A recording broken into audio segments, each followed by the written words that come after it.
बांग्लादेश आम चुनाव में सरकार बन चुकी है। तारिक रहमान ने प्रधानमंत्री पद की शपथ ले ली है। बांग्लादेश के आम चुनाव में 4 अल्पसंख्यक उम्मीदवारों ने भी जीत दर्ज की है, यानी अल्पसंख्यक समुदाय से आने वाले 4 नेता सांसद बने हैं। वहीं अब हिंदू सांसद निताई रॉय चौधरी को तारिक रहमान मंत्रिमंडल में शामिल किया गया। तारिक रहमान की कैबिनेट में 2 अल्पसंख्यकों को जगह मिल रही है। इसमें एक बौद्ध नेता है तो वहीं दूसरे हिंदू नेता शामिल है। आपको बता दें, जनवरी 1949 में पैदा हुए निताई रॉय चौधरी बांग्लादेश के प्रतिष्ठित वकील भी रहे। वो पहले भी सांसद रह चुके हैं। निताई रॉय चौधरी हुसैन मोहम्मद इरशाद सरकार में यूथ और स्पोर्ट्स मिनिस्टर भी रह चुके हैं। आपको बताते चले कि निताई बांग्लादेश नेशनलिस्ट पार्टी की सेंट्रल कमेटी के वाइस चेयरमैन भी हैं। लेकिन इस बीच सवाल ये है कि जिस वजह से सर आपसे समझना चाहूँगी कि जिस वजह से लगातार बांग्लादेश में जो हिंसक प्रदर्शन हमने देखा कि हिंदुओं को लगातार टारगेट किया गया और आखिरकार जब तारिक रहमान की कैबिनेट जो है वो बनी है और उन्होंने शपथ लिया है, उसमें एक हिंदू को जगह दिया गया है, तो क्या उस हिंदू के आने से, क्या उस हिंदू के जो मंत्रिमंडल में आने से क्या लगता है कि फिर से बांग्लादेश में जो हिंसा भड़क जाएगी? और जिस तरीके से यूनुस जाते जाते जिस तरीके से भारत पर जो बयान देकर गए, उन्होंने जो 7 सिस्टर्स का जिक्र किया है, क्या लगता है उससे भारत एक तरफ जहां हम देख रहे हैं कि तारिक रहमान कोशिश कर रहे हैं कि भारत और बांग्लादेश के बीच जो रिश्ते सुधर जाए, तो वहीं यूनुस भी जाते जाते कुछ ऐसा बोल गए जिससे कहीं ना कहीं भारत और बांग्लादेश के रिश्ते जो है उसमें खटास बढ़ जाएगी फिर से। नहीं, देखिए, जो 18 महीने का जो कार्यकाल रहा मोहम्मद यूनुस का, जो अंतरिम सरकार के प्रमुख के रूप में, वो भारत के खिलाफ लगातार वो करते रहे और हिंदुओं के खिलाफ करते रहे और वो बोलते रहे। लेकिन हाँ, एक बात माननी पड़ेगी कि अब यूनुस का युग खत्म हो गया है। तारिक रहमान आ गए हैं, शपथ ग्रहण हो गया है, अब वो प्रधानमंत्री हैं। और जैसा उन्होंने कहा था कि इंक्लूसिव उनकी पॉलिटिक्स होगी, यानी कि सबको साथ लेके वो चलेंगे, तो उन्होंने बौद्ध को भी हिंदू को भी अपने मंत्रिमंडल में शामिल किया है। अब बात रही कि हिंदुओं के खिलाफ हिंसा की, निश्चित रूप से एक जो कह सकते हैं कि जिन जो बोतल से बाहर निकाल के चले गए हैं मोहम्मद यूनुस, वो उसका इम्पैक्ट भी देखना पड़ेगा। क्योंकि जो हिंदू विरोधी पूरी की पूरी पॉलिटिक्स है, मानसिकता है, भारत विरोधी है, वो बीएनपी की भी भारत विरोधी रही है। लेकिन जो जमाते इस्लामी है वो तो बिल्कुल हिंदू विरोधी ही उसकी पूरी पॉलिटिक्स रही है। और उसके भी 68 सांसद जीत के आए हैं और वो उसकी क्या भूमिका होती है वो देखना पड़ेगा। उसकी जो हिंदू विरोधी भूमिका थी उसके कारण उस पर प्रतिबंध लगा दिया था शेख हसीना ने। अब चूंकि उस सांसद भी उसके हैं, अगर कुछ होता है हिंदुओं के खिलाफ, अगर भड़काऊ भाषण होते हैं, कोई हिंसा होती है, तो तारिक रहमान क्या कदम उठाते हैं ये महत्वपूर्ण होगा। लेकिन एक जो उन्होंने संकेत दिया है आज, जो सबसे बड़ा संकेत था कि जो पूरे बांग्लादेश को बदलना चाह रहा था मोहम्मद यूनुस, वो अब नहीं बदल पाएगा।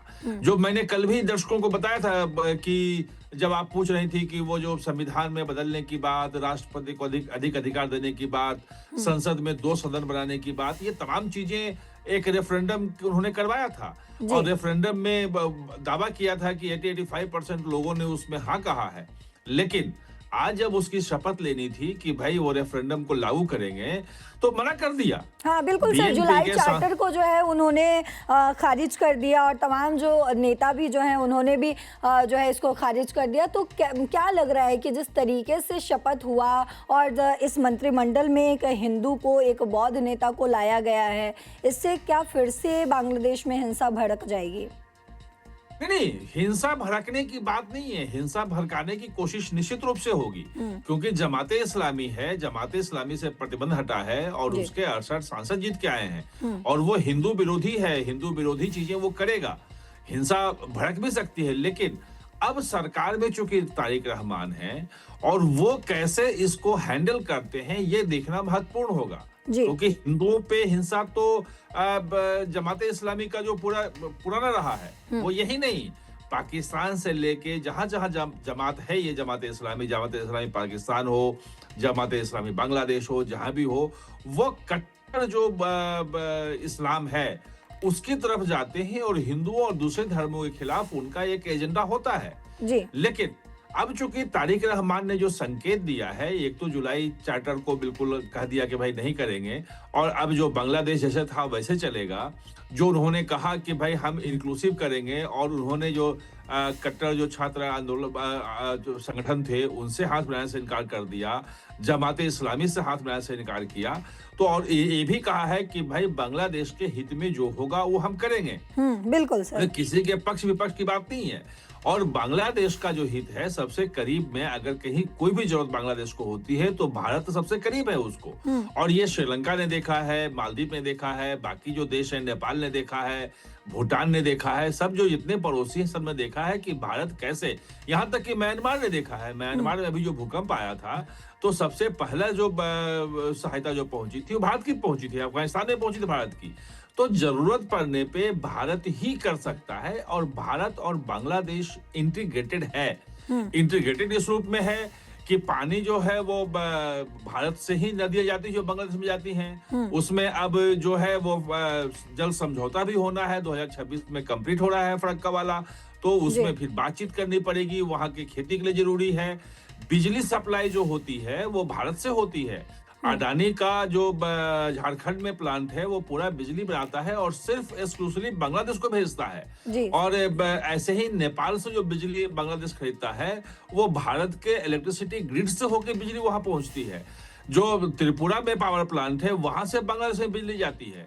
तो बहुत ही इंटीग्रेटेड है, और इसमें खास तौर पे भारत को जो एक्सेस चाहिए पोर्ट का, तो वो जो सेवन सिस्टर्स जिसकी बात वो कर रहे हैं वो भी बांग्लादेश से एक तरह से इंटीग्रेटेड है।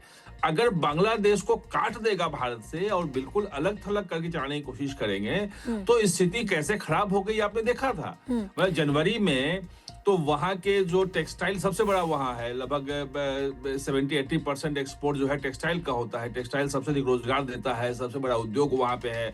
वहां के लोगों ने कहा था कि अब उनको बंद करने का समय आ गया है। सर लेकिन सवाल तो वो अभी भी वैसे ही है कि हमने देखा कि इस तरीके से दीपू दास की जो है उसको लिंचिंग की गई, उसके बाद उसको पेड़ में बांध कर जला दिया गया। फिर अभी चुनाव से जस्ट अगर हम 24 घंटे पहले की बात करें, 48 घंटे पहले की बात करें, तो एक चावल व्यापारी को जिस तरीके से खासकर हिंदू को सिर्फ टारगेट किया जा रहा है। लोग कहते हैं कि हिंदू का बार बार हिंदू हिंदू करके, लेकिन वहाँ पे हिंदुओं को ही टारगेट किया जा रहा है। और अब जिस तरीके से तारिक रहमान अपने पार्टी में हिंदू को लेकर है, कैसे वो संभाल पाएंगे? क्योंकि हमने देखा कि किस तरीके से 2 बैलेट पेपर को यूज करके जो है व्हाइट और पिंक को रखा गया, जिससे कि कॉन्स्टिट्यूशन में बदलाव हो। तो कहीं ना कहीं मोहम्मद यूनुस के राष्ट्रपति बनने का भी संकेत कहीं ना कहीं मिलता हुआ नजर आ रहा है। और अब तारिक रहमान जो है वो हिंदू बौद्ध को अपने मंत्रिमंडल जिस तरीके से वो विस्तार कर रहे हैं और उसमें उनको शामिल कर रहे हैं, तो सवाल तो फिर भी वही रह जाता है ना सर कि क्या बांग्लादेश एक बार फिर से उसी आग में झुलसने वाला है? क्या जो कयास लगाए जा रहे हैं बार बार कि बांग्लादेश और भारत के बीच रिश्ते सुधर जाएंगे, उस पर लगातार जो है सवाल उठते हुए फिर से एक बार शंका जो है लोगों को होने लगी है कि जिस तरीके से एक हिंदू को शामिल किया जा रहा है, बौद्ध को शामिल किया जा रहा है, अगर वहां फिर से जो है हिंसा भड़कती है तो बांग्लादेश के साथ भारत के रिश्ते फिर से कहीं ना कहीं जो है वो तनावपूर्ण हो जाएंगे। नहीं देखिए, आशंका बिल्कुल सही है। आशंका में कोई समस्या नहीं है, ये आशंका बिल्कुल वाजिब है और आशंका हमारे मन में भी है ये बिल्कुल। लेकिन तारिक रहमान ने जो संकेत दिया है, एक तो रेफरेंडम वाला संविधान बदलने वाली बात उसकी शपथ में नहीं शामिल किया। इसका मतलब कि वो जो जुलाई चार्टर था, जो संविधान बदलने की बात थी, उसको नकार दिया। जो मैंने कल आपको बताया था दर्शकों को कि वो ये एक्सेप्ट नहीं करेंगे क्योंकि ये तो यूनुस का एजेंडा है। और इसको करके उन्होंने दिखाया है कि वो अलग जा रहे हैं। अब एक बौद्ध को और एक हिंदू को उन्होंने मंत्रिमंडल में शामिल किया है। अगर नहीं शामिल करते तो ये जाता कि भाई देखो ये तो सिर्फ मुसलमानों का है और ये भी जो है कॉमनल एजेंडा चला रहे हैं, किसी को अपनी जगह में स्थान नहीं दे रहे हैं। स्थान दिया है। अब जो आपकी आशंका है या बाकी लोगों की आशंका है कि क्या हिंदुओं पे इसके एवज मतलब इसके प्रतिक्रिया में और ज्यादा हमले होंगे? निश्चित रूप से जमाते इस्लामी जिसको जिस मतलब बोतल से जिनको बाहर निकाल दिया है इसने मोहम्मद यूनुस ने, और वो अब संसद में 68 सीटें जीत के आ भी चुकी है, तो वो तो हिंदू विरोधी तो चीजें करेंगी, वो होगा। लेकिन एक भरोसा ये है कि कोई जो फ्री हैंड जो होता था कि कार्रवाई नहीं होती थी, लिपापोती हो जाती थी, जी। अगर वो होने दिया तारिक रहमान ने, तब तो फिर स्थिति खराब हो जाएगी। लेकिन अगर हिंदुओं की सुरक्षा की गारंटी दी, पुख्ता इंतजाम किए, जो कट्टरपंथी ताकतें हैं उसको रोकने के लिए किया, क्योंकि रोकना ही पड़ेगा। अगर नहीं रोकेंगे तारिक रहमान जमात इस्लामी को, तो हाथ से निकल जाएगा। जमात इस्लामी की पूरी पॉलिटिक्स ही यही है कि वो पाकिस्तान के करीब जाओ, भारत के खिलाफ करो, हिंदुओं के खिलाफ जहर उगलो, जी। हिंदुओं की हत्या करो, हिंसा करो, ये तो उनकी पूरी रणनीति है। बिल्कुल अगर सर। बांग्लादेश को आगे बढ़ाना है, विकास करना है, चीजों को बढ़ाना है आगे ले जाकर के, तो उस पे लगाम लगाना पड़ेगा।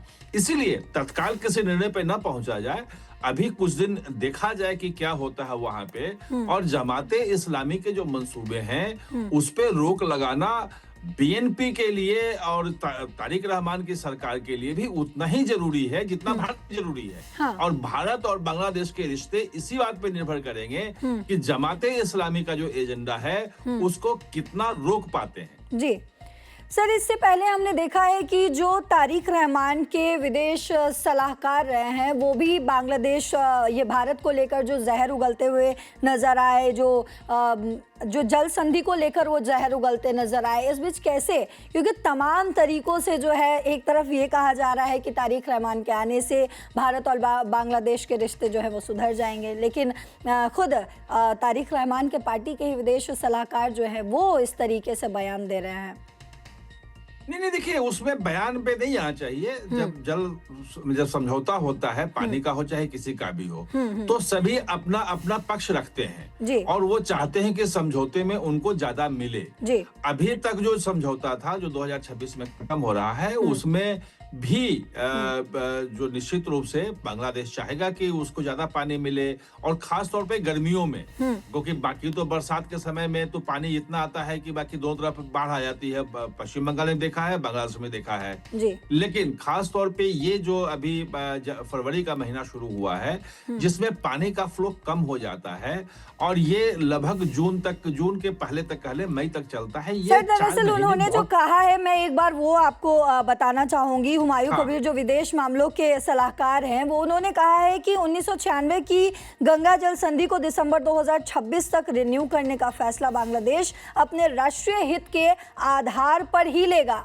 पहले भारतीय राज्यों के हितों को प्राथमिकता दी जाती थी, लेकिन अब ऐसा नहीं होगा। हम ऐसे तरीके से आगे बढ़ेंगे जिससे हमारा राष्ट्रीय हित पूरा हो। तो ये बयान जो है, एक विदेश मामलों के सलाहकार है हुमायूं कबीर, जो कि तारिक रहमान के ही विदेश मामलों के सलाहकार है, इस तरीके से चुनाव के तुरंत बाद जब वो शपथ लेने वाले हैं, उससे पहले इस तरीके का बयान देना।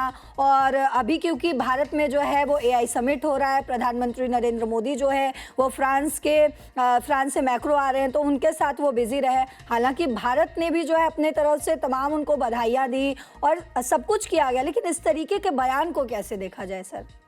इसके बयान को कुछ गलत तरीके से नहीं देखा जाए इसको, क्योंकि बयान तो भारत का भी ही बयान होगा कि हम जो समझौता करेंगे वो भारतीय हितों को ध्यान में रख के करेंगे। अगर बांग्लादेश भी कहता है तो वो बांग्लादेश के हितों को ध्यान में रख के समझौता करेगा। बयान में कोई गलत नहीं है, लेकिन एक बात और भी है कि वो बीएनपी के पार्टी के सलाहकार हैं। वो अब सरकार बन रही है, वहां विदेश मंत्री भी होंगे, वहां जल संसाधन मंत्री भी बनेंगे, सबको मंत्रिमंडल मिलेगा, और अब सरकार के स्तर पे बातचीत होगी। अच्छा। और बातचीत में बांग्लादेश का जो डेलीगेशन होगा बांग्लादेश के हितों की बात करेगा, भारत का जो डेलीगेशन होगा भारत के हितों की बात करेगा। हाँ। कोई समझौता कोई भी अपने लोगों के हित को त्याग करके दूसरे को समझौता में दे दे, जैसा कि सिंधु जल समझौते में हुआ था 1961 में, कि हमने दरिया दिली खोल करके और सारा का सारा पाकिस्तान को दे दिया। हाँ। जिसको अभी ऑपरेशन सिंदूर में एबियंस में डाला है, उस ढंग से समझौता नहीं होगा। बिल्कुल। और निश्चित रूप से दोनों देश चाहेंगे कि उसके जो लोग हैं वहां पे उनको दिक्कत ना हो, भारत में भी पानी की कमी ना रहे, वहां के किसानों को भी पानी पूरा मिले, और बांग्लादेश के किसानों को भी कोई दिक्कत ना हो, किसी के पक्ष में ना जाए, बल्कि जितना पानी है उसको बराबर में आपस में बांट लें। बिल्कुल, ये समझौते का पार्ट है। इसके बयान के आगे बहुत जाके सोचना और ये समझना कि भारत विरोधी बयान है, ये नहीं कर सकते हैं। तारिक रहमान भी अगर बोलेंगे जी। कल समझौता होने के बाद, तो वहां बांग्लादेश में यही बोलेंगे कि हमने बांग्लादेश के हितों का ध्यान रखा है, इसमें बांग्लादेश को ये मिला है। भारत के जो लोग हैं वो कहेंगे कि भाई भारत के हितों का ध्यान रखा है, भारत को ये मिला है। ये तमाम चीजें चलती रहेंगी, इसमें कोई बहुत ज्यादा पढ़ने की जरूरत नहीं है। बात यह है सिर्फ कि आज शपथ ग्रहण हुआ है, हाँ। मंत्री उसमें शामिल हुए हैं, मंत्रिमंडल का होगा, कल से कामकाज शुरू होगा। जो अब ऑफिशियल सरकार है मतलब पश्चिम बांग्लादेश की, उस सरकार के बीच में सीधा कम्युनिकेशन स्थापित होगा और वहां जो अलग अलग इशू हैं, जो मुद्दे उठ गए थे, जो संबंध खराब हुए थे मोहम्मद यूनुस के समय में, वो कैसे ठीक हो इसके कोशिश शुरू हो जाएगी। उसके लेवल पे कई बातचीत होगी। जो पहले सुविधाएं जो भारत ने बंद कर दी थी वहां एक्सपोर्टर के लिए, जो पोर्ट जो था लैंड पोर्ट, उसको जो रिस्ट्रिक्शन लगा दिया था, उसको खोलने की बात होगी। सर, तो आप जो एक सवाल इस बीच में आपसे लेना चाहूंगी, खलीलुर रहमान, जिनके लिए ये कहा जा रहा है कि वो अब बांग्लादेश में विदेश मंत्री के पद को जो है वो संभालेंगे और वो जो है वो मोहम्मद यूनुस के वक्त में भी उनके जो समर्थक माने गए हैं। उसके अलावा अगर बात करें तो बांग्लादेश के अगले विदेश मंत्री के तौर पर उन्हें देखा जा रहा है। अंतरिम शासन के दौरान नेशनल सिक्योरिटी एडवाइजर के तौर पर ही उन्होंने काम किया। क्या लगता है, तो मोहम्मद यूनुस का इन्फ्लुएंस जो है वो बरकरार रहेगा बांग्लादेश की सरकार में? नहीं, मुझे नहीं लगता है, क्योंकि देखिए विदेश मंत्री तो वही करेगा जो कहा जाएगा। प्रधानमंत्री मेन वहां पे तारिक रहमान है। जो आशंकाएं हैं कि 2001 से 2006 का जो बीएनपी की सरकार थी और जिसमें तारिक रहमान की माता जो है खालिदा जिया, वो प्रधानमंत्री थी, उस वक्त जो है बीएनपी सरकार, जो बांग्लादेश की सरकार का भारत विरोधी रवैया रहा था। चिटगांव का जो है आर्म्स कांड हुआ था, जिसमें 10 ट्रक आर्म्स जो है पकड़े गए थे आर्मी की गाड़ियों से, और वो पूर्वोत्तर के जो अलगाववादी गुट थे, उल्फा जैसे, इन तमाम अलगाववादी गुटों को ले भेजा था। 10 ट्रक आर्म्स जो है बहुत ज्यादा होता है, वह पूरे पूर्वोत्तर को जलाने की साजिश थी जी। तो ये तमाम चीजें वहां जो है वो उस वक्त, जैसे मोहम्मद से लेके लश्कर तैयबा, जो पाकिस्तान के जो आतंकवादी संगठन है, उनका भी है। उस वक्त हम भी खबरें लिखते थे, आईबी की रिपोर्ट तमाम है कि कैसे कॉक्स बाजार का इलाका जो है, उसके ऊपर जो पहाड़ियां हैं, वो आतंकियों के ट्रेनिंग का बिल्कुल वहां पे बड़े बड़े अड्डे बन गए थे। वो तमाम चीजें डिस्पेंडल हुई, लेकिन अब जो कहा जा रहा है कि उसी की वजह से तारिक रहमान को 2008 में जाना पड़ा देश छोड़ करके। इतने सालों बाद, 18 सालों बाद लौट के आए हैं वो, अब वो प्रधानमंत्री बने हैं। दूसरी बात कि उस वक्त जो उनकी सरकार थी बीएनपी की, उनकी माता जो प्रधानमंत्री थी, तो उसमें जो समर्थन था वो जमाते इस्लामी का था। जमाते इस्लामी के समर्थन से वो सरकार चल रही थी। तो वो जो कट्टर भारत विरोधी जो रुख था उस वक्त, वो कहीं ना कहीं जमाते इस्लामी का प्रभाव था। इस बार जो है जमाते इस्लामी कोशिश करेगी, अगर भारत के पक्ष में कुछ फैसला लेना चाहेंगे तो जमाते इस्लामी उसका विरोध करेगी। भारत विरोधी वहां पे बयानबाजी होगा, हिंदुओं पे हमले करने की कोशिश होगी, ये तमाम चीजें होंगी। लेकिन जो तारिक रहमान है, वो उनका अभी कुछ दिनों में देखना होगा कि वो कैसे इसको रिएक्ट करते हैं। भारत के साथ संबंध को सुधारना चाहते हैं या मोहम्मद यूनुस की तरफ जाना चाहते हैं। जो लोग जो विशेष जो यहाँ पे विदेश मंत्रालय के जो बड़े अधिकारी हैं जो वहां देख रहे हैं वो भी, और जो कूटनीतिक विशेषज्ञ हैं जो विश्लेषण करते हैं, उनका भी ये मानना है कि बीएनपी ने 2001 से 2006 का जो उनका कार्यकाल था उसमें जो गलतियां हुई और जिसके कारण से इतने लंबे समय तक उनको सत्ता से बाहर रहना पड़ा, उन गलतियों से उन्होंने सीखा है। और इसीलिए इस बार देखिए कि तारिक रहमान का ना हिंदू विरोधी सर, एक सवाल बीच में आपको टोकना चाहूंगी, माफ करिएगा। एक सवाल जो बार बार उठ रहे हैं और हमारे दर्शक भी पूछना चाह रहे हैं, वो आपसे समझना चाहूंगी कि क्या बांग्लादेश में फिर से तारिक रहमान के खिलाफ जो है वो आंदोलन शुरू हो जाएगा? क्योंकि जिस तरीके से वो अपने मंत्रिमंडल में हिंदू को लाए हैं, बौद्ध को लाए हैं, और कोई एक नेता नहीं है, 4 ऐसे जो हैं अल्पसंख्यक हैं उनके मंत्रिमंडल में, तो क्या लग रहा है कि हालांकि उन्होंने जो है शपथ ले लिया है प्रधानमंत्री पद का, लेकिन क्या लगता है आपको कि रहमान के खिलाफ फिर से वहां पर अब आंदोलन शुरू होगा? नहीं, जमाते इस्लामी निश्चित रूप से करना चाहेगा। जमाते में इस्लामी जो है वो बांग्लादेश को एक हाँ। बिल्कुल इस्लामिक स्टेट बनाना चाहता है, शरिया लागू करना चाहता है। जी। वहां पे अल्पसंख्यक बिल्कुल खत्म हो जाए, उसकी वही कोशिश है। और इसीलिए हिंदुओं पे हमले हो रहे हैं, हिंदुओं की हत्या हो रही है, वो टारगेटेड किलिंग है।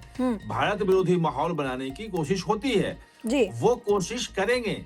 लेकिन बात यह है कि जितने बड़े मैंडेट के साथ तारिक रहमान आए हैं, उस बड़े मैंडेट में जमाते इस्लामी जो है वो उसकी भूमिका वो क्या कर पाएगा? जी। क्या जनता एक्सेप्ट करेगी? क्या जनता जमाते इस्लामी का साथ देगी?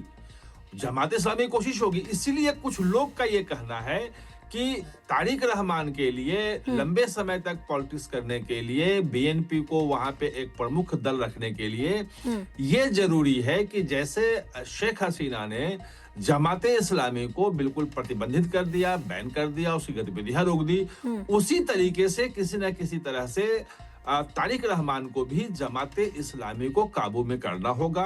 एक बात ये भी आ रही है कि जो अवामी लीग है, भले शेख हसीना पे गुस्सा हो, उनका निर्वासित हो, अब उनकी उम्र भी ज्यादा हुई है, तो उनके खिलाफ जो केस चल रहा है कोर्ट में वो चलता रहे और अवामी लीग पर से प्रतिबंध हटाया जाए। जी। एक नए दूसरे जो नेता वहां के जो हैं उनको लाया जाए, क्योंकि अगर अवामी लीग आ गई तो जो सर, चीन की तरफ से भी स्पेस बधाई आ गई है बांग्लादेश के प्रधानमंत्री को, जिन्होंने शपथ लिया है। चीन की तरफ से कहा गया है कि चीन और बांग्लादेश पड़ोसी देश है और दोनों के बीच लंबे समय से दोस्ताना संबंध है। उन्होंने ये भी कहा है कि चीनी सरकार बांग्लादेश को देश को सुचारू और स्थिर रूप से चलाने की मदद करेगी। यानी कि देख लीजिए सर कि चीन की तरफ से हर तरफ से जो है बधाइयां तो आ रही है, लेकिन क्या लगता है सर कि आखिर क्या वजह रही है, क्या कारण रहा है जिस हिंदू और मुसलमान की लड़ाई जो है बांग्लादेश में लगातार लड़ी जा रही है, लगातार हिंदुओं को टारगेट किया जा रहा है? आखिर क्या वजह रही है रहमान की जिसने इस मंत्रिमंडल में हिंदू को शामिल किया? ऐसी क्या उन्होंने स्ट्रेटजी बनाई है, क्या एजेंडा है इसके पीछे, ये समझना बेहद जरूरी हो जाता है। एजेंडा देखिए क्लियर है। जब लौट के आए थे दिसंबर में, आपको ध्यान होगा कि जब लंदन से आए वहां पे और ढाका में जिस ढंग से उनका स्वागत हुआ और जितने 10 से 15 लाख लोग वहां पे इकट्ठे थे, उनको लग गया था कि इस देश को एक नेता की जरूरत है। जी। और वो उतने लोगों का जुटना ये भी संकेत था कि मोहम्मद यूनुस से लोग जो हैं 15-16 महीने में ही उब गए हैं और वो चाहते हैं कि एक नेता जो लोकप्रिय नेता हो वो वहां सत्ता में आए और संभाले चीजों को। और उन्होंने उस वक्त जो देख करके, जनता का मूड देख करके ये कहा था, संकेत दिया था, साफ साफ कह दिया था कि वो न जमाते इस्लामी से, किसी भी कट्टरपंथी जो छात्र संगठन भी थे उनसे किसी से हाथ नहीं मिलाएंगे, अकेले लड़ेंगे और इंक्लूसिव पॉलिटिक्स यानी कि सबको साथ लेके चलेंगे। हाँ। सबको साथ लेके चलने का मतलब यह है कि उनकी सरकार में भी वहां अल्पसंख्यकों को मिली है जगह, हिंदुओं को मिली है, बौद्धों को मिली है, 4 आप बता रहे हैं कि अल्पसंख्यक मंत्री वहां पे हैं। इसका संकेत साफ साफ है कि जो तारिक रहमान ये कह रहे हैं कि बांग्लादेश जो है वो सबका है। वैसे बांग्लादेश में हिंदुओं के खिलाफ हिंसा रुकेगी ये अभी मुश्किल है, क्योंकि ये जमाते इस्लामी कोशिश करेगा और बांग्लादेश का हिंदू विरोधी जो रहा है वो एक बड़ी मानसिकता रही है। आप सोचो ना कि जब 47 में आजाद हुआ था तो जो पूर्वी पाकिस्तान था तो वहां 30% आबादी थी हिंदुओं की। बिल्कुल सर। बहुत बड़ी विपक्षी जो है जमाते 6-7% है। जी, विपक्षी जो है जमाते इस्लामी और नेशनल सिटीजन पार्टी यानी कि एनसीपी के खिलाफ जो है रहमान के खिलाफ जो है मोर्चा भी खोल दिया है, ये भी लगातार देखने को मिल रहा है। इन दोनों दलों ने चेतावनी भी दे दी है कि अगर बीएनपी सरकार जुलाई चार्टर को नहीं अपनाती है तो देश भर में विरोध प्रदर्शन शुरू किए जाएंगे। हालांकि शुरुआती असहमति और बहिष्कार की चेतावनी के बाद दोनों दलों के सांसदों ने शपथ ग्रहण बयान कर लिया है। लेकिन देखिए सर, जो सवाल मैं आपसे पूछ रही हूँ वही ये लोग भी कह रहे हैं, वही जो है धमकी भी दी जा रही है जमात इस्लामी और नेशनल सिटीजन पार्टी की तरफ से रहमान को, कि अगर आप जो है ये मोर्चा अगर आप नहीं अपनाते हैं और लगातार आप इस पर बात करते रहते हो तो हम फिर से एक बार जो है आपको धमकी दे रहे हैं कि विरोध प्रदर्शन हम करेंगे। नहीं, ये तो मैं भी यही समझाने की कोशिश कर रहा हूँ कि जी। जमाते इस्लामी जो है वो रुकेगा नहीं। इसका मतलब ये है कि ये इससे एक बात और साफ हो जाती है कि जमाते इस्लामी वो पूरी तरह से मोहम्मद यूनुस के एजेंडे पे चल रहा था। जी। और मोहम्मद यूनुस की कोशिश ये थी कि जमाते इस्लामी, और पाकिस्तान भी चाहता था, आईएसआई भी लगा हुआ था कि किसी तरह से जमाते इस्लामी को वहां पे सत्ता में लाया जाए, और अगर वो सत्ता में आती तो मोहम्मद यूनुस का जो एजेंडा था उस एजेंडो को पूरी तरह लागू कर देते, वहां संविधान बदल देते, वहां तमाम चीजें करते। लेकिन जनता ने वहां पे बिल्कुल उल्टा फैसला दे दिया।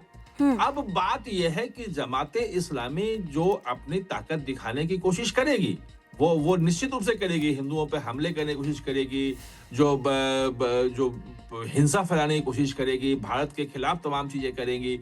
लेकिन सरकार जो है वो तारिक रहमान की है और बहुत बड़ी मेजोरिटी के साथ है। जी। भाई 299 सीटों पे चुनाव हुआ, 300 में से 299 पे मतदान हुआ, और 212 सीटें जीतना आप सोच सकते हैं कि कितनी बड़ी मैंडेट है ये। जी।